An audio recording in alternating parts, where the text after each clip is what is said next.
कैसे हैं आप सब। आई होप कि आप सब बहुत अच्छे होंगे और प्रीवियस जो क्लासेस हैं उसको करके आज की क्लास में आए होंगे। तो चलिए आज की इस वीडियो से हम स्टार्ट करते हैं जीवीय परागण के बारे में। अगर मैं पहले की क्लासेस के साथ थोड़ा सा इस टॉपिक को रिलेट करूं तो हमने देखा था परागण क्या होते हैं। परागण की प्रक्रिया में हमने देखा था कि जो नर पुंकेसर होता है, पुंकेसर से परागकण जो है वो मादा के वर्तिकाग्र तक जो पहुंचने की प्रक्रिया होती है, या इन शॉर्ट आप कह सकते हैं कि नर युग्मक का मादा युग्मक तक पहुंचने के लिए जो एक डिस्टेंस ट्रेवल करना होता है उसे हम युग्मक स्थानांतरण कहते हैं। युग्मक जो है एक स्थान से दूसरे स्थान तक जाता है ताकि उनमें जो है संलयन हो सके और लैंगिक जनन की प्रक्रिया जो है वो पूर्ण हो सके। तो हमने देखा था कि जो परागण की प्रक्रिया होती है वो दो प्रकार से होती है, एक होता है स्वपरागण, दूसरा होता है परपरागण। इसके साथ ही साथ हमने देखा था कि स्वपरागण में हमें दो अवस्थाएं देखने को मिलती है। एक अवस्था जब हमारे एक ही पुष्प के अंदर जो नर पार्ट है और जो मादा पार्ट है उनके बीच में जब युग्मक का स्थानांतरण होता है उसे हमने कहा था कि स्वयुग्मन। इसके साथ ही साथ एक पौधे पे एक से ज्यादा पुष्प बन सकते हैं। अगर उन पुष्पों में दो अलग अलग पुष्प जो कि एक ही पौधे पे लगे होते हैं, अगर उनके बीच में परागण की क्रिया देखने को मिलती है तो इसे हम कहते हैं सजात पुष्पी परागण। फिर हमने देखा था परपरागण। परपरागण में हमने देखा था कि यहाँ पे बेसिकली एक प्लांट से दूसरे प्लांट तक युग्मक का स्थानांतरण होता है। वो दोनों पौधे जो है वो सेम स्पीसीज के या कह सकते हैं समान जाति के होने चाहिए, तभी उनमें युग्मक स्थानांतरण की प्रक्रिया जो है वो पॉसिबल है, वो संभव है। अब हमने देखना स्टार्ट किया था कि जो स्वपरागण होता है उसमें किसी भी बाह्य कारक की जरूरत नहीं होती। वो एक ही पौधे के अलग अलग पुष्पों के अंतर होता है तो वहां पे हमें किसी बाह्य कारक की जरूरत नहीं पड़ती। लेकिन परपरागण की प्रक्रिया में एक पौधा यहाँ, एक पौधा मान लीजिए उससे 100 मीटर दूर है, 10 मीटर दूर है, 1 किलोमीटर दूर है, या कह सकते हैं 5 मीटर दूर है, कितना भी दूर है, तो एक पौधा दूसरा पौधा दोनों अलग अलग बॉडीज हैं। तो इनमें अगर हमें युग्मक का स्थानांतरण करना है तो हमें कहीं ना कहीं एक बाह्य फैक्टर की जरूरत पड़ती है, बाह्य कारक या अभिकर्मक की जरूरत पड़ती है। जो ये बाह्य कारक या अभिकर्मक होते हैं ये भी हमने देखा था कि अलग अलग हो सकते हैं। बाह्य अभिकर्मक जो है जो परागण में हेल्प करते हैं उन्हें भी हमने दो भागों में बांट के पढ़ा था। पहले भाग में हमने देखा था अजीवी कारक के बारे में और दूसरे भाग में हमने देखा था जीवीय कारक के बारे में। अजीवी कारक में आपको दो कह सकते हैं दो सब टॉपिक पढ़ने थे, एक था वायु, दूसरा था जल। मतलब वायु द्वारा परागण और जल द्वारा परागण। और हमारे पास जीवी में आज की इस क्लास में हम समझने वाले हैं कि जीवीय परागण में कौन कौन चीजें होती हैं, कैसे जीवी परागण होता है और एक जीव क्यों किसी पौधे का काम करता है। जैसे आपको कहीं पे जाके काम करने से आप पढ़ाई कर रहे हो, तो आप पढ़ाई क्यों कर रहे हो, इसके लिए आपका एक गोल सेट है कि हाँ भाई अच्छी जॉब करनी है, अपनी जो सोचने समझने की क्षमता है उसे बढ़ानी है। बहुत सारी चीजें हैं जिसकी वजह से हम पढ़ रहे हैं। पैसा कमाना है इसलिए पापा जो है जॉब कर रहे हैं, हमें खाना खाना है इसलिए मम्मी खाना भी बना रही हैं। तो सबका काम का अपना अपना एक गोल होता है। अब बताइए कि एक पौधा है, उसके परागण में उसके युग्मक स्थानांतरण में कोई जीवीय कारक क्यों भाग लेगा। आपसे कोई कहे कि आपको कोई काम करना है लेकिन आपको कुछ वहां से मिलने वाला नहीं है, तो क्या आप वो काम करेंगे? बिल्कुल नहीं करेंगे। तो पौधे और जो कीट होते हैं या जो जीवीय कारक होते हैं इनके बीच में एक सामंजस्य होता है, एक कह सकते हैं रिलेशन होता है, या कह सकते हैं कि पौधे जो है वो कीटों को या जीवी कारक को कुछ उपहार प्रदान करते हैं। उस उपहार के चलते जो है वो कीट जो है या वो जीवी कारक जो है वो पौधे का परागण की क्रिया करा देते हैं। जैसे पौधों में आपने देखा होगा कि एक सुंदर से स्मेल होती है, और कभी कभी देखा होगा कि तितली जो है वो पौधों से रस चूसती, कहते हैं ना पौधों का रस चूस गई तितली, ऐसे समथिंग कोई पोयम भी थी। तो वो जो होता है उसे हम नेक्टर कहते हैं, मकरंद जिसे कहते हैं। तो पौधे, जो भी पौधे कह सकते हैं कि जीवीय कारक से जो है कि परागण की क्रिया दिखाते होंगे, उनमें आपको जनरली देखने को मिलेगा कि वो पुष्प बड़े साइज के होंगे, काफी कलरफुल होंगे। कलरफुल अगर नहीं होंगे तो उनमें एक बहुत अच्छी सुगंध होगी, सुगंध के साथ साथ उसमें मकरंद भरा होगा जिसकी वजह से उन्हें वो खाना मिलेगा। तो पौधे क्या करते हैं, कुछ ऐसे मॉडिफिकेशन कर लेते हैं जिसकी वजह से कोई कीट जो है उसे अपना जब पेट भरना हो, उसकी कोई भी जब जरूरत पड़े तो वो पौधे पे आए। और अगर वो पौधे पे आता है तो एक ऐसा तो नहीं है कि आज के दिन उसने मान लिया है कि ये एक पौधा ए है, इसी पे आ जाऊंगा, बैठूंगा, अब जाऊंगा दूसरे पौधे पे तो नहा धो के बस तसे नया नया कपड़ा पहन के टाई वाई लगा के तब जाऊंगा। ऐसा तो कोई इंसेक्ट करता नहीं, ऐसा तो कोई जीव करता नहीं है। उसने कभी एक बार इस फूल के जो है कि मकरंद को चूसा, कभी इस फूल के मकरंद पे इस फूल पे जाके बैठ गया। तो ऐसे में क्या होता है कि जब किसी पुष्प के ऊपर कोई जीव बैठ, जैसे मधुमक्खी ले लीजिए, तितली ले लीजिए, तो उसके शरीर में बहुत सारे परागकण लग जाते हैं। अब वो परागकण क्या होता है कि जब वो एक पुष्प से फिर दूसरे पुष्प पे जाएगा तो वहां पे उसकी बॉडी पे जो परागकण लगे होते हैं वो उस पुष्प के वर्तिकाग्र पर लग सकते हैं। उसके बाद फिर वो उड़ के दूसरे पे जाएगा, तीसरे पे जाएगा, चौथे पे जाएगा। तो जहां जहां वो जाएगा उसकी बॉडी पे चांसेस हैं कि उसकी बॉडी पे जो परागकण लगे होते हैं वो जाके दूसरे पुष्प पर लग सकते हैं। एक एग्जाम्पल से आप समझ सकते हैं कि गाँव में या कहीं पे ऐसे जहाँ पे कोई खेती वगैरह नहीं होती, जमीन खाली होती है, वहाँ पे ऐसे बहुत सारी घास होती है, घास के पौधे होते हैं जिनके पास अगर आप जाएंगे तो आपके कपड़ों में, आपके शरीर में वो चिपक जाती हैं। कुछ ऐसे रेशेदायक होती, कुछ कांटेदायक होती हैं। तो वो क्या है, वो एक प्रकार का बीज का प्रकीर्णन की प्रक्रिया है कि बीज अपने आप को दूर दूर तक फैलाना चाहता है। जब कोई जानवर उनसे सटता है तो उनके फर में वो सारी चीजें लग जाती है, फिर वो कहीं दूर जाता है, कहीं उसकी बॉडी पे से गिर गया, कहीं उसने अपनी बॉडी को कहीं पे रगड़ा तो वहां पे गिर गया। तो इसके तरीके से बीज का प्रकीर्णन होता है। वैसे ही परागण की प्रक्रिया में परागकण के प्रकीर्णन के लिए एक पुष्प से दूसरे पुष्प तक स्थानांतरण के लिए कीटों का कह सकते हैं, बहुत बार तो पक्षियों के साथ साथ कभी कभी सरीसृप के साथ कभी कह सकते हैं कि स्तनधारियां भी जो है परागण की प्रक्रिया में भाग लेती हैं। जैसे मान लीजिए कि एक पेड़ पे गिलहरी जो है दिन भर चल रही है, अब उस पौधे पे क्या है, पुष्प लगे हुए हैं। वो एक पुष्प की जिस डाली में पुष्प लगा है उस डाली पे बैठी थी या कुछ भी उसने किया, उसकी बॉडी में कहीं ना कहीं परागकण लग गया, फिर वो दिन भर इधर उधर फुदकती रहती है। तो इस पौधे से उस पौधे पे, उस पौधे से उस पौधे पे परागण की क्रिया जो है ये फ्री में कर देते हैं। और पौधे इनको रिवार्ड के फॉर्म में, उपहार के फॉर्म में, मकरंद एक जो है कि ये सारी चीजें उनके फूड के लिए, बहुत सारी चीजें, कभी कभी तो इस तरीके से कंडीशन हो जाती है कि कीट जो है अपने अंडे को उस पुष्प के अंदर रखता है। फिर वो पुष्प जब तक बीज, उसमें भी बीज का निर्माण होता है, तब तक क्या होता है कि जो कीट जिसने अंडे दिए थे उसके बच्चे लार्वा के फॉर्म में कन्वर्ट हो जाते हैं। तो फिर वो बाहर निकल जाते हैं और फिर जो है फ्लावर के अंदर जो है कि सीड का निर्माण होता है। तो बहुत सारी अलग अलग जो है रिवॉर्ड जो है वो प्लांट प्रोवाइड करता है जो उसका परागण की क्रिया कराता है। तो इसी के साथ हम आज के इस वीडियो में देख रहे हैं क्या, मधुमक्खियां सबसे ज्यादा परागण, मैंने कहा था कि अजीवी और जीवी में जीवीय करते हैं, और जीवीय में भी सबसे ज्यादा परागण कौन कराता है, मधुमक्खियां कराती हैं। मधुमक्खियां भौरे, तितलियां, बर्रे, चींटियां, सलब या कीट, पक्षी में शंखखोरा और गुंजन पक्षी, हमिंग बर्ड वगैरह जो है ये आपके सिलेबस में दिया है। चमगादड़ भी पॉलिनेशन में काफी अच्छा रोल जो है कि एक्ट करता है, इसका भी बड़ा योगदान है। चमगादड़, देखिए चमगादड़ क्या है कि ये रात्रि में जो है कि एक्टिव रहते हैं, नॉकटर्नल एनिमल्स इनको कहते हैं। दिन में ये एक्टिव नहीं रहते हैं, दिन में कहीं ना कहीं से जो है कि पुरानी बिल्डिंग वगैरह में उल्टे लटके रहते हैं, लेकिन रात में ये एक्टिव रहते हैं। रात में ये एक्टिव होते हैं, इसका मतलब रात ऐसी कंडीशन है जब पूरा का पूरा अंधेरा है, तो अब उसमें कितना भी सुंदर फ्लावर बना ले उसको जो है कि चमगादड़ देख नहीं पाएगा। तो इसलिए जो पुष्प जो है चमगादड़ द्वारा या रात्रि में एक्टिव रहने वाले जीवों से, या कह सकते हैं कि उनसे परागण की प्रक्रिया करवाता है, वो पुष्प हमेशा हल्के रंग का होता है या सफेद रंग का होता है। उसमें एक बहुत ज्यादा तेज सुगंध होती है ताकि वो रात में बिना दिखे, अगर अच्छे से दिख भी नहीं रहा है तो भी कीटों को अपनी ओर आकर्षित करे। अगर थोड़ी सी भी लाइट है तो व्हाइट कलर अंधेरे में सबसे अच्छे से दिखता है, इसलिए लाइट कलर या व्हाइट कलर के फ्लावर्स होते हैं। जैसे आप ले सकते हैं रात रानी का पुष्प। रात रानी के पुष्प काफी छोटे होते हैं लेकिन सुगंध बहुत तेज होती है। आप परिजात या हरिश्रृंगार जिसे कहते हैं आप उसे ले सकते हैं। तो इन सब की क्या है, पुष्प की साइज भले छोटी है लेकिन उनका ऑर्डर बहुत ज्यादा है और वो बहुत ज्यादा नंबर में एक साथ ही खिलते हैं। तो ये जो है कि नॉकटर्नल वाला है। कभी कभी एग्जाम में क्वेश्चन पूछ देता है या फिर एग्जामिनर आपसे पूछ देता है कि रात्र में खिलने वाले पुष्प सामान्यतः सफेद रंग के ही क्यों होते हैं, उनमें तिछड़े स्मेल क्यों होती है, ऐसे क्वेश्चन कभी कभी एग्जामिनर वगैरह पूछ सकते हैं। तो ये सब याद करके रखिएगा। उसके बाद क्या दिया है, प्राणियों में कीट पतंग विशेष रूप से मधुमक्खियां प्रधान परागण कर्मक है, यहाँ पे जो परागण की क्रिया करती है उसमें कीट जो है सबसे ज्यादा योगदान दिखाते हैं, क्योंकि वो छोटे साइज के होते हैं, हर जगह जा सकते हैं। आपने देखा होगा कि जो मधुमक्खियां होती हैं वो जनरली लाल रंग के जो पुष्प होते हैं उनकी परागण की क्रिया नहीं कराती। क्यों नहीं कराती? क्योंकि जो कह सकते हैं कि जो मधुमक्खियां होती है इनको लाल रंग नहीं दिखता, मतलब उनकी आंख की ऐसी स्ट्रक्चर होती है कि उन्हें लाल रंग को डिफ्रेंशिएट नहीं कर पाती। तो जनरली ये पीले रंग के और जो है कि और जो कलर्स के फ्लावर होते हैं उन कलर के फ्लावर्स को जो है ज़्यादा इनमें पॉलिनेशन ये करती हैं।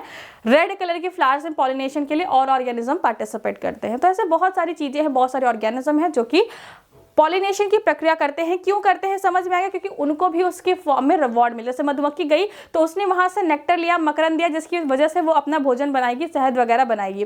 तितली ने भी लिया, उससे वहां से भोजन मिला, तो वो बिना काम के कोई कहीं नहीं भी जा रहा है। आप किसी पौधे को समझ रहे हैं कि बड़ा निस्वार्थ रूप से ये काम कर रहा है, या फिर किसी मधुमक्खी को समझ रहे हैं कि बड़ी निस्वार्थ रूप से हमको शहद बना के दे रही, तो ऐसा कोई बात नहीं है। सब लोग अपने सर्वाइवल को, अपने जीन को आगे पास करने के लिए ये सारे एडेप्टेशन करता है, जिसकी वजह से एक ऑर्गेनिज्म को दूसरे ऑर्गेनिज्म, दूसरे ऑर्गेनिज्म को तीसरे ऑर्गेनिज्म से बेनिफिट होता है। इसी को हम लोग पूरा का पूरा, इसी की वजह से पूरा का पूरा आपका जो धरती है, जो इकोसिस्टम है वो काम कर रहा है, वो चल रहा है। तो यहाँ पे आपको याद रख लेना है कि कौन कौन जो है, दो चार एग्जाम्पल याद रख लेने हैं कि किसकी किसकी सहायता से यहाँ पे पर परागण की प्रक्रिया जीवी कारक के रूप में होती है।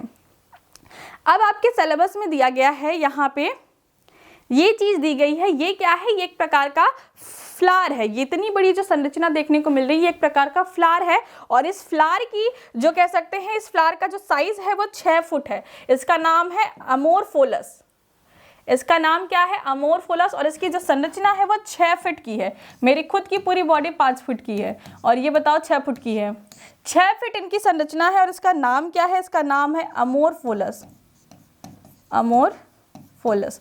ये जो है एक बड़ा, सबसे बड़ा कह सकते हैं, सबसे लंबा जो है कि फ्लावर है। बड़े की बात नहीं, सबसे लंबा फ्लावर है, सबसे ऊंचाई वाला फ्लावर्स है। और इसमें क्या है? इसमें पॉलिनेशन जो है वो कह सकते हैं, इनमें जो है इंसेक्ट जो कि ऑर्गेनिज्म पॉलिनेट करते हैं। और इनमें क्या होता है, कितनी बड़ी संरचना होने की वजह से इसके अंदर जो है वो अपने अंडे देते हैं। अंडे जब मैच्योर हो जाते हैं तब ये अंडे यहाँ, मतलब बच्चे यहाँ से बाहर निकल जाते हैं। और जब कोई अंडा कहीं पे देगा तो माँ वहाँ बार बार जाएगी, और उसके जो अंडे जब है लार्वा के फॉर्म में कन्वर्ट हो जाएंगे तो वो भी पूरी सरफेस पर रहेंगे। तो इसकी वजह से क्या होता है कि इनके पॉलिनेशन की प्रोसेस जो है कंप्लीट की जाएगी।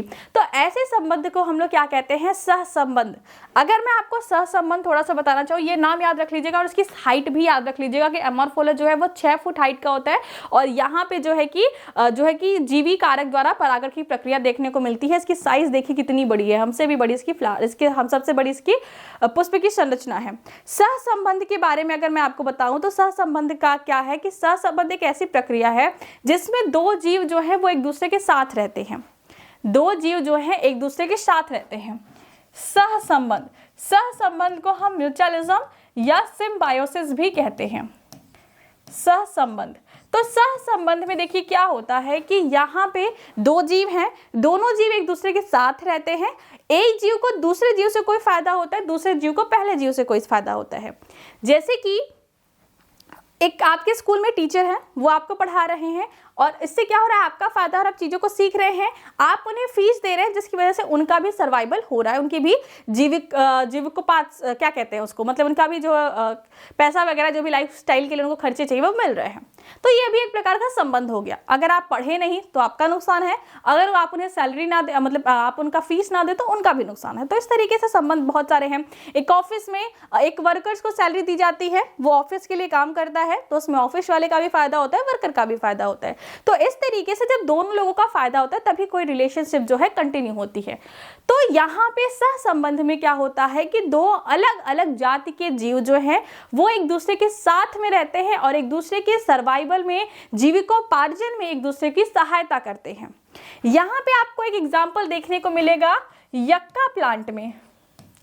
यक्का एक पौधा होता है, भाई व्हाइट कलर का फ्लावर्स अभी जो पीछे दिखा, अभी हम डिटेल में देखेंगे। यक्का एक प्लांट होता है, आपकी एनसीईआरटी में इसको युक्का लिखा गया है क्योंकि YUCCA का इंग्लिश नाम है, तो इसे युक्का भी पढ़ सकते हैं और इसे हिंदी में जो है यक्का भी लिखा रहता है। तो आप जो प्रोनाउंसिएशन करना चाहें कर लीजिए। तो ये प्लांट जो होता है इसमें जो फ्लावर्स होते हैं इनमें जो पॉलिनेशन होता है वो कीट द्वारा होता है, जिसे मॉथ कहते हैं। मॉथ या कह सकते हैं शलभ या कीट कहते हैं, कीट द्वारा पॉलिनेशन होता है। ये यक्का क्या करता है कि अपने पुष्प के अंदर इस शलभ को क्या करता है, अंडे देने की जगह प्रोवाइड करता है। ये इसमें अंडे देती है, अंडे देने के बाद जो है ये बार बार उसमें आती जाती रहती है, जिसकी वजह से पॉलिनेशन होता रहता है। इसके लार्वा जब इसकी पुष्प वाली संरचना में ग्रो होते हैं, टहलते हैं, इधर उधर जाते हैं, थोड़ा बहुत चलते हैं, तो उसकी वजह से भी पॉलिनेशन होता है। जब तक पॉलिनेशन होने के बाद बीज निर्माण की प्रक्रिया प्रारंभ होती है, तब तक लार्वा जो है डेवलप हो जाते हैं और लार्वा पुष्प से निकल जाते हैं और उसके बाद वहां पे फल का बीज का निर्माण होता है। तो ऐसे में क्या है कि यक्का जो है वो बिना जो है कि मौत के सर्वाइव नहीं कर पाता, उसकी जो है कि उसमें पॉलिनेशन वगैरह के चांसेस बहुत कम होते हैं, और अगर कीट को वो नहीं मिला तो उसको एक सेफ प्लेस नहीं मिलेगा। तो यहाँ पे क्या हो रहा है कि यक्का जो है वो कीट के अंडों को बढ़ने के लिए, अंडों को सुरक्षित रखने के लिए एक स्थान प्रोवाइड कर रहा है, और आपका जो कीट है वो उसको फलस्वरूप क्या कर रहा है, उसकी परागण की क्रिया को पूरा करा रहा है। सो इस तरीके से एक संबंध के रूप में जिसमें दोनों का बेनिफिट होता है, ऐसा पौधों में देखा जाता है। इसकी सहायता से पौधे जो है कि अपना सर्वाइवल करते हैं और वो कुछ रिवॉर्ड देते हैं, जिस रिवॉर्ड से जिस ऑर्गेनिज्म ने उनका पॉलिनेशन कराया है उसको भी बेनिफिट होता है। तो इस तरीके से पॉलिनेशन के जीवीय परागण जो है काम करते हैं। समझ में आ गया? इतने सुंदर सुंदर से फ्लावर्स प्लांट ने आपके लिए बिल्कुल नहीं बनाए हैं, ना तो पूजा में चढ़ाने के लिए, ना तो अपनी फीलिंग को एक्सप्रेस करने के लिए, ना तो आपकी गर्लफ्रेंड को देने के लिए, ना तो आपके बॉयफ्रेंड को भी देने के लिए, ना तो अपने मम्मी पापा को देने के लिए, किसी को देने के लिए नहीं, ना तो आपकी शादी के लिए, डेकोरेशन के लिए। पौधों ने ये पुष्प बनाया है ताकि उससे वो अपना बीज बना सके, लेकिन हम उसे जो है अपने तरीके से यूज कर रहे हैं। तो हम लोग उसे अपने फॉर्म, अब उसे एग्रीकल्चर करवा रहे हैं, उसकी हॉर्टिकल्चर करा रहे हैं, उसको अपने हिसाब से यूज कर रहे हैं, वो अलग चीज है। लेकिन पौधा कभी भी इसलिए जो है नहीं बनाता है पुष्प को कि ताकि आप उसे सुंदर सुंदर पुष्पों को जाके कहीं पे चढ़ा पाए।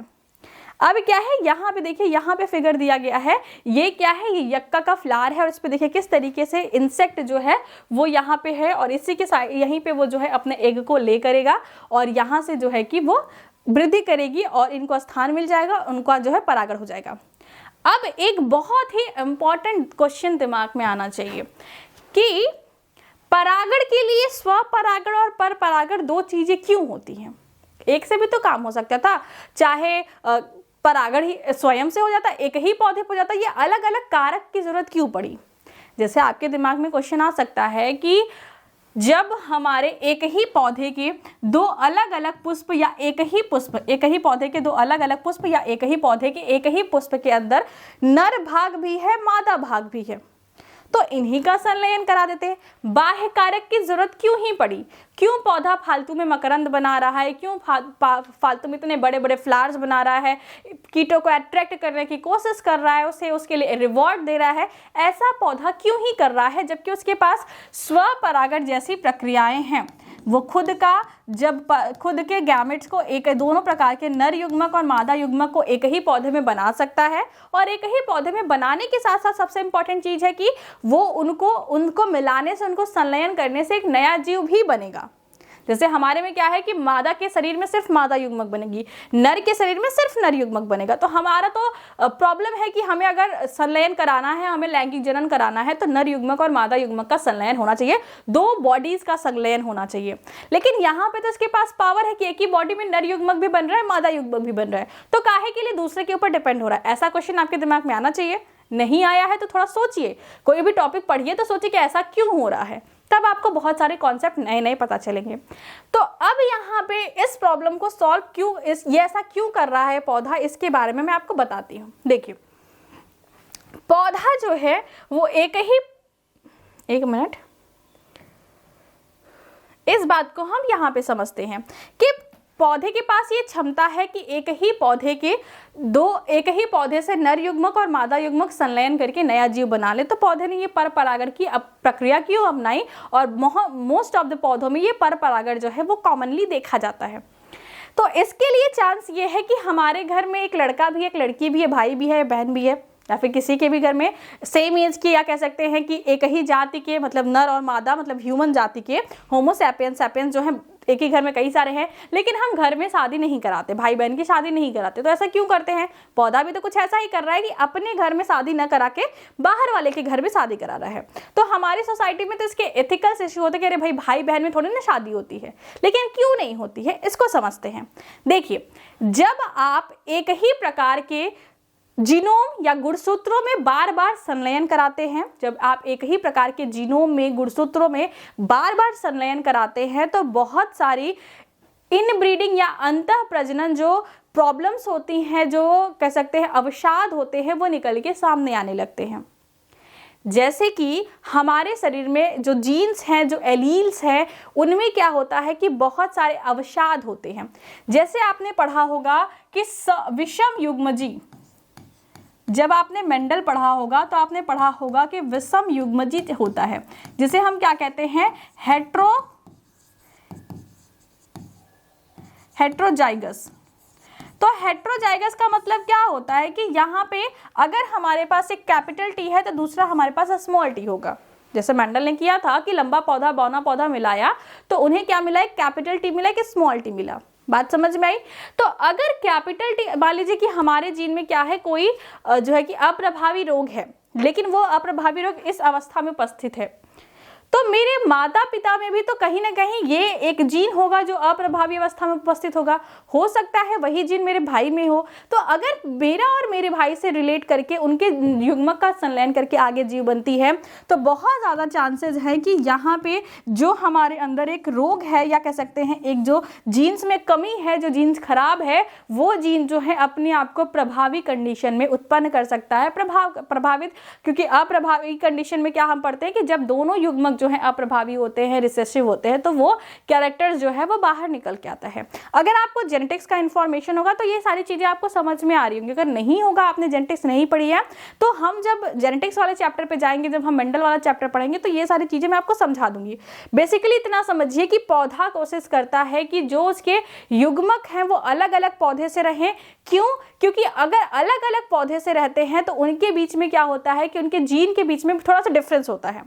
जैसे कि मान लीजिए कि दो पौधे हैं, दोनों के किस चीज के पौधे हैं, दोनों मटर के पौधे हैं। क्या ही लगा ली हूं मैं अपने ड्रेस पे। दो पौधे हैं, दोनों क्या है, मटर के पौधे। ये पौधा नंबर 1 है, ये पौधा नंबर 2 है। ये दोनों पौधे क्या हैं, मटर के पौधे हैं। मटर के पौधे में भी आपको बहुत तरीके के पौधे देखने को मिलते हैं। कुछ ऐसे मटर के पौधे आपने देखे होंगे जो कि बहुत जल्दी जो है कि फ्लावरिंग और फ्रूटिंग कर लेते हैं। कुछ ऐसे होते हैं जो कम पानी में भी सर्वाइव कर पाते हैं। कुछ ऐसे होते हैं जिनमें पॉट्स ज़्यादा बनते हैं, लंबे साइज के बनते हैं। तो अलग अलग तरीके के मटर आपने मार्केट में भी देखे। कुछ होते हैं बड़े बड़े बीज वाले, कुछ होते हैं छोटी छोटी बीज वाले, और कुछ क्या होते हैं लंबी लंबी उसकी पॉट होती है, किसी की छोटी छोटी पॉट होती है। तो बहुत अलग अलग तरीके के मटर मार्केट में देखने को मिलते हैं। तो मान लीजिए कि हमें क्या करना है, हम जो है कि देख रहे हैं कि मटर का एक पौधा है जो कि क्या करता है, उत्पादन इसका ज्यादा है, उत्पादन इसका ज्यादा है। और हम देखते हैं एक क्या है, एक ऐसा है जो कम पानी में भी जीवित रह सकता है, कम पानी में, या फिर कह सकते हैं कि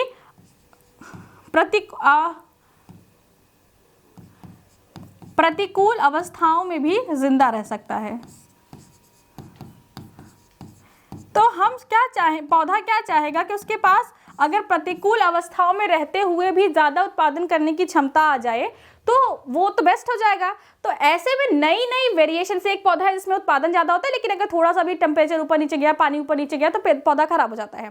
इसमें क्या है कि उत्पादन तो कम होता है, लेकिन अगर पौधे में क्या कहते हैं कि अगर पौधे में मान लो कि प्रतिकूल अवस्था आ गई, टेम्परेचर बहुत ज़्यादा बढ़ गया या कम हो गया, लाइट कम हो गई, टेम्परेचर कम हो गया, और सॉरी पानी कम हो गया, तो फिर भी ये जिंदा रह लेता है, अपना प्रोडक्टिविटी काम भर का कर लेता है। समझ में आया? तो अब ऐसी अवस्था में अगर ऐसा हो जाए कि उत्पादन भी बढ़ जाए और प्रतिकूल अवस्थाओं में कह सकते हैं कि वो जिंदा भी रह पाए, तो ऐसे इस प्रक्रिया के लिए या नए नए कैरेक्टर्स के निर्माण के लिए पौधा चाहता है कि दो अलग अलग पौधों के बीच में संलयन हो। हमारे में ऐसा क्यों होता है? हमारे में ऐसा इसलिए होता है क्योंकि देखिए, एक भाई बहन से शादी क्यों नहीं करते? क्योंकि उनके मदर फादर के जो जीन्स होते हैं वो सिमिलर होते हैं। तो ऐसे में क्या होता है कि जो हमारे पास अवशादी जीन होते हैं वो जीन जो है प्रभाव में आने की चांसेस बहुत ज़्यादा होती हैं, इसलिए ऐसा नहीं किया जाता। दूसरी बात यह है कि हमारे यहाँ तो ये भी है कि एक गोत्र में शादी नहीं होती।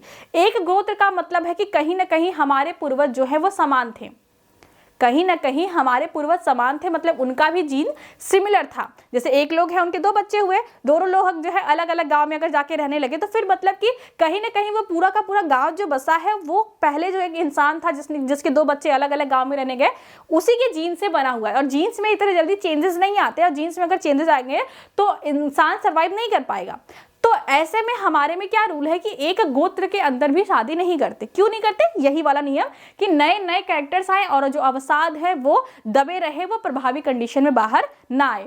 और दूसरी चीज क्या है कि हमारे यहाँ कहा जाता है कि एक ही जाति में शादी की जाए। तो जाति वाला कॉन्सेप्ट बस इसलिए रखा गया क्योंकि ह्यूमन जो है वो एक सामाजिक जीव है। अगर आपको लगता हो कि मैम ऐसा क्यों कि एक ही जाति में शादी करनी चाहिए, तो इंसान है, जाति पात तो हमने बनाया है। लेकिन देखिए, कोई भी चीज अगर हमारे समाज में बनाई गई थी तो उस समय उसका क्या था, कुछ नियम था, कुछ कानून था। भले ही समय के साथ उसकी महत्वता या उसका जो कह सकते हैं उसका जो इम्पोर्टेंस है वो कम हो सकता है। जैसे कि पहले क्या था कि कोई भी अगर कुम्हार था, बीच में ऐसा चीजें हुई थी कि जो कुम्हार था वो अपने घर में जो भी सीखता था आगे वो भी मिट्टी बनाता था। जिसके घर में कोई सुनार रहता था उसके बच्चे भी सुनार का काम कंटिन्यू करते थे। तो ऐसे में एक ही जाति में शादी सिर्फ इसलिए कराई जाती थी क्योंकि हम जो है वो एक सामाजिक जीव हैं। मान लीजिए कि आपके घर में कोई ऐसा काम है जो आपके घर में पारंपरिक रूप से या कह सकते हैं कि कई जमानों से, पुरखों से चला आ रहा है, लेकिन अगर आपके घर में किसी ऐसी लड़की की शादी हो जाए, जैसे कि मान लो कि आप बाई कास्ट जो है कि सुनार है, लेकिन आपके घर में किसी लोहार की लड़की की शादी करा दिया, सपोज करिए, तो उसे सुनार के लाइफस्टाइल के बारे में, उनकी परंपराओं के बारे में, उनके काम के बारे में इंफॉर्मेशन नहीं होगी क्योंकि उन्होंने बचपन से वो सारी चीजें नहीं देखी हैं। उन्हें कहीं ना कहीं लोहे से रिलेटेड काम या वो सारी जो काम जिन्होंने बचपन से देखा है, जो उनकी माँ को करते हुए देखा है, जो उनके पिता को करते हुए देखा है, जो उनके संस्कार है, जो उनकी परंपरा है, वो उन्हें पता होंगी।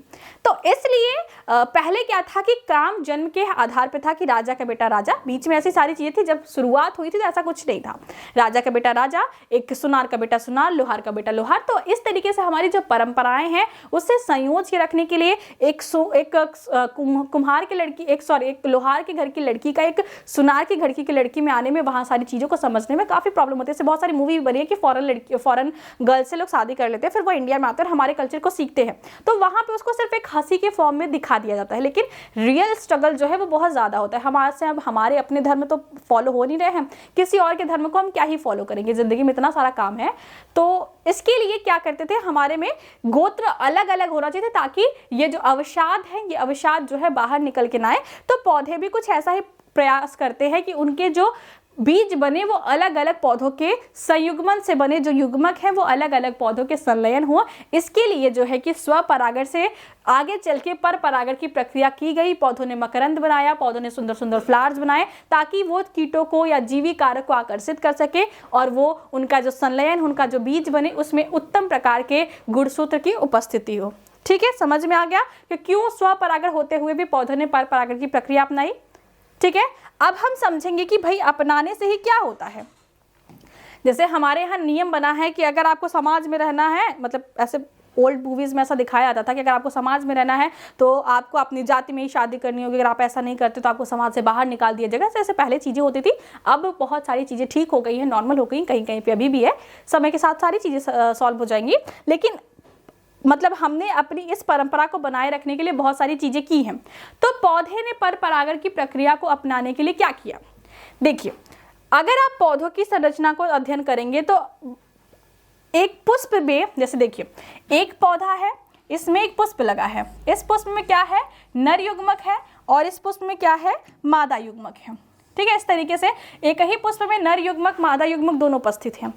तो जब तक बाहर से, जैसे कि क्या है कि अगर हम यहाँ पे बात करें तो यहाँ पे संभावना ज्यादा है, यहाँ पे संभावना ज्यादा है कि स्वयुग्मन हो जाए, यहाँ पे स्वयुग्मन की संभावना जो है वो बहुत ज्यादा है। लेकिन अगर वहीं पे अगर हम बात करें कोई दूसरा पौधा, उसमें दूसरा पुष्प है, यहाँ से वहां जाने की जो संभावना है वो बहुत कम है। तो पौधों ने क्या किया, कुछ युक्तियां निकाली, कुछ अपने प्रॉब्लम को सॉल्व करने के लिए कुछ आइडियाज निकाले, जिसकी सहायता से वह स्वयुग्मन को या सजात पुष्पीय परागण को रोक सकते हैं। क्या क्या किया उन्होंने 2-3 प्रकार के अपने शरीर में क्या किए, बदलाव किए। पहली बात तो ये किया उन्होंने कि उन्होंने असमकालीन परिपक्वता की। पहला क्या है,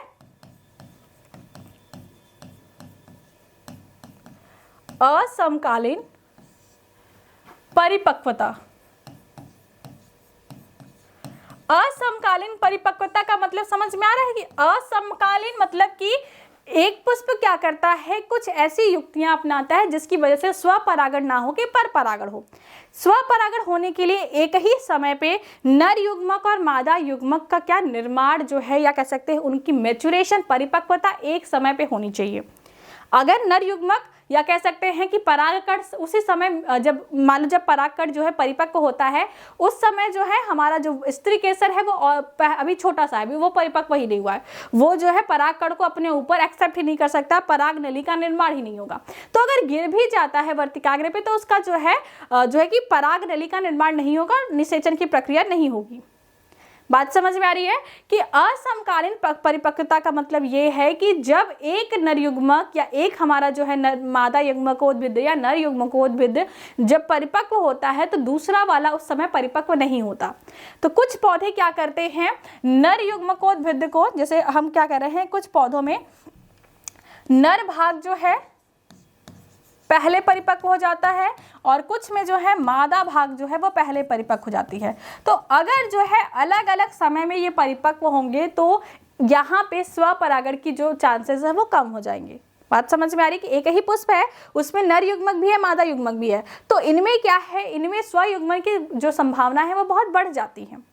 तो स्वयुग्मन की संभावना को कम करने के लिए हम क्या देखते हैं कि स्वयुग्मन की संभावना को कम करने के लिए पौधे क्या करते हैं कि ये अपने असमकालीन परिपक्वता की युक्ति को अपनाते हैं। असमकालीन परिपक्वता का क्या मतलब है कि यहाँ पे इरेज हो गया हमारा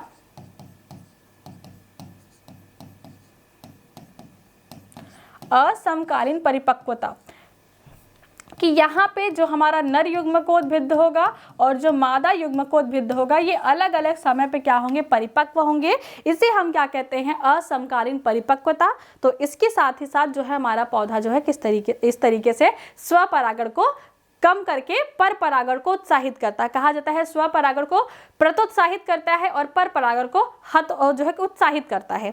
उसके बाद हमारे पास क्या है कि ऐसी अवस्था में, ऐसे जगह पे नर युग्मकोद्भिद और मादा युग्मकोद्भिद की संरचना बना दो कि वो एक दूसरे के पास पहुंच ही ना पाए। जैसे क्या दिया है, आपको लिखना होगा कि भिन्न भिन्न स्थानों पर, या लिख सकते हैं असमान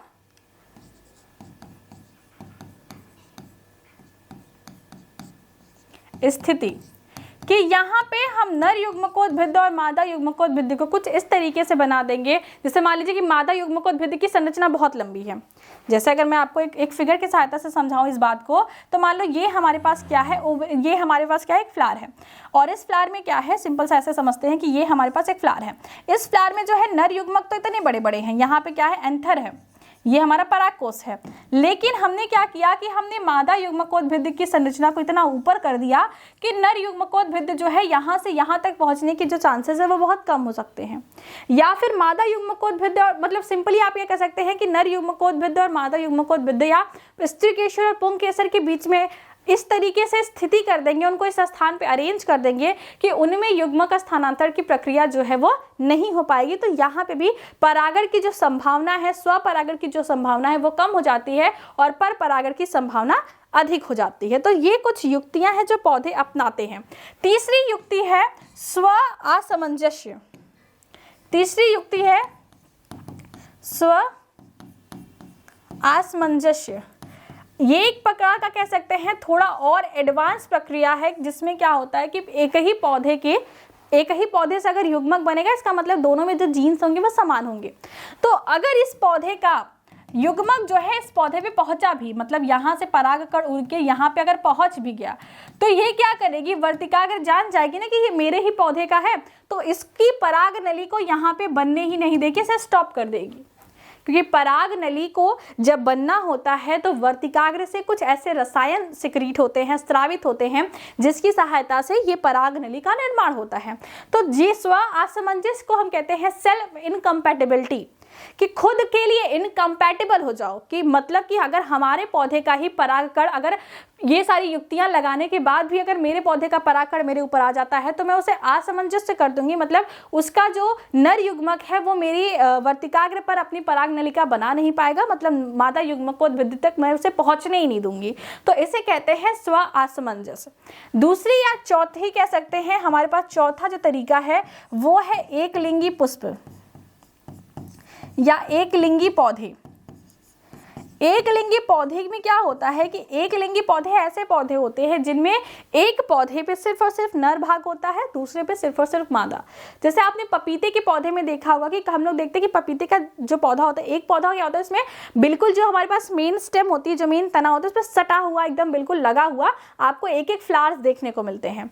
तो ऐसे जो पौधे होते हैं उन्हें हम कहते हैं कि ये मादा फ्लावर है, ये मादा पौधा है। और कुछ पौधे क्या होते हैं पपीते के, जिसमें मेन स्टेम होती है, फिर उस पर से एक डंठल निकलती है, उसमें जो गुच्छों में जो पुष्प लगे होते हैं, उस पुष्प में कहते हैं कि ये फूलनहवा, हम लोग क्या कहते हैं कि फूलने वाला पौधा है, उसमें कभी भी पपीता का फल नहीं लगता है। तो वो क्या है, वो नर है। नर का मेन काम क्या है कि मादा तक युग्मक का स्थानांतरण हो जाए, जिसकी वजह से मादा में बीज का निर्माण हो, उसमें निषेचन हो सके। तो ऐसी अवस्था में दो अलग अलग पौधे हैं, तो दो अलग अलग पौधों में अगर स्थानांतरण होगा तो यहाँ पे स्वपरागण की कोई बात ही नहीं होती, क्योंकि पर परागण की परिभाषा ये थी कि दो अलग अलग पौधों के नर युग्मक जो है कि परागकण जो है मादा के वर्तिकाग्र तक पहुंचते हैं, तो उसे पर परागण कहते हैं। तो ये एक प्रकार का एक, इसमें क्या कह सकते हैं, इसमें 100% श्योरिटी रहती है। इसमें क्या रहती है, इसमें 100% श्योरिटी रहती है कि स्वपरागण तो होगा ही नहीं, क्योंकि एक पौधे में दोनों सेक्स ऑर्गन है ही नहीं, एक पौधों में पुंकेसर और स्त्रीकेसर साथ में उपस्थित ही नहीं है। कुछ पौधों में क्या होता है, एक और अवस्था देखने को मिलती है, जिसे कहते हैं कि इसमें क्या होता है कि इसमें एक ही पौधे पे पुष्प दो होते हैं, एक ही पौधे पे पुष्प होता है, जो कि जैसे कि आपने अगर देखा होगा कभी भी कद्दू वगैरह का पौधा, तो कद्दू वगैरह के पौधे में क्या होता है, कुछ पुष्प होते हैं जो नर पुष्प होते हैं। कौन से पुष्प होते हैं, नर पुष्प होते हैं, और कुछ पुष्प ऐसे होते हैं जो मादा पुष्प होते हैं, कुछ ऐसे पुष्प होते हैं जो मादा पुष्प होते हैं। तो ये क्या है, मादा पुष्प है। तो नर पुष्प और मादा पुष्प दो अलग अलग जो है पुष्प है। नर पुष्प में मादा जननांग नहीं होगा और मादा पुष्प में नर जननांग नहीं होगा। तो यहाँ पे भी इसकी सहायता से भी जब हम कह सकते हैं एक लिंगी पुष्प, एक लिंगी पुष्प मतलब एक ही पौधे पे दोनों संरचनाएं तो हैं, लेकिन एक पुष्प में सिर्फ और सिर्फ क्या है, एक ही जननांग है। तो ये 5 ऐसी अवस्थाएं हैं जिसकी सहायता से कोई पौधा पर परागण को रोक सकता है, कम कर सकता है, स्वपरागण को रोक सकता है और पर परागण को बढ़ा सकता है। पहला हमने देखा असमकालीन परिपक्वता, कि जब हमारा वर्तिकाग्र जो है वो परिपक्व होगा तो नर युग्मक जो है मान लो छोटा रह गया, और कभी कभी क्या होता है कि नर युग्मक परिपक्व हो जाता है और वर्तिकाग्र मतलब स्त्री केसर जो है वो अपरिपक्व रहती है। तो अगर यहाँ पे इनका युग्मक का स्थानांतरण वर्तिकाग्र पर हो भी जाता है तो ये पराग नली का निर्माण नहीं करते हैं, इनमें जो है निषेचन की प्रक्रिया नहीं होती। दूसरा है असमान स्थिति। असमान स्थिति मतलब वो उनकी संरचना कुछ इस तरीके से रहेगी कि नर युग्मक मादा युग्मक तक पहुंच ही नहीं पाएगा। तीसरा क्या है, स्वासमंजस की वर्तिकाग्र क्या करती है, ये इंश्योर करती है कि ये जो परागण आया है ये मेरे पौधे का नहीं है। अगर मेरे पौधे का रहता है मतलब उसी पौधे का रहता है तो वर्तिकाग्र उसे मैच्योर ही नहीं होने देती, वहां पे पराग नली नहीं बनने देती। तीसरा क्या है, एक लिंगी पौधा। एक लिंगी मतलब पौधा का मतलब एक पौधा है उसमें सिर्फ और सिर्फ नर जनन पुष्प है, और दूसरा क्या है उसमें सिर्फ और सिर्फ मादा जनन पुष्प है। उसके बाद क्या है, एक लिंगी पुष्प। एक लिंगी पुष्प में क्या होता है, पौधा तो एक ही रहता है लेकिन उस पर अलग अलग पुष्प होते हैं, नर पुष्प, मादा पुष्प, नर पुष्प, मादा पुष्प। तो इसकी वजह से क्या होता है, इसकी वजह से ये होता है कि यहाँ पे भी जो स्व परागण है इसकी जो संभावना है वो कम हो जाती है, पर परागण की संभावना बढ़ जाती है। तो यहाँ पे हमने परागण कंप्लीट कर लिया और बहिर्जनन युक्तियां जो हैं कि किस तरीके से पर परागण को प्रमोट किया जाता है ये चीज हमने देख ली। अगली जो वीडियो होगी उसमें हम कृत्रिम जो है परागण के बारे में समझेंगे, और अगर टाइम मिलेगा तो उसी में हम निषेचन को भी कंप्लीट कर लेंगे। फिर हमें सिर्फ और सिर्फ पश्च निषेचन घटनाएं पढ़नी होगी कि निषेचन के बाद एक पौधों के अंदर, एक पुष्प के अंदर क्या क्या बदलाव होते हैं, वो सारी चीजें पढ़ेंगे। फिर इसके बाद आपका ये चैप्टर खत्म हो जाएगा। अगर आपको चैप्टर अच्छे से समझ में आ रहा है तो कमेंट बॉक्स में बताइएगा। अगर कुछ नहीं भी समझ में आ रहा है या आप कुछ और चाहते हैं हमारे साथ हम अपने आप को किस तरीके से और इम्प्रूव कर सकते हैं तो वो भी कमेंट बॉक्स में बताइएगा। मिलते हैं नेक्स्ट वीडियो में। पढ़ाई करते रहिए। All the very best.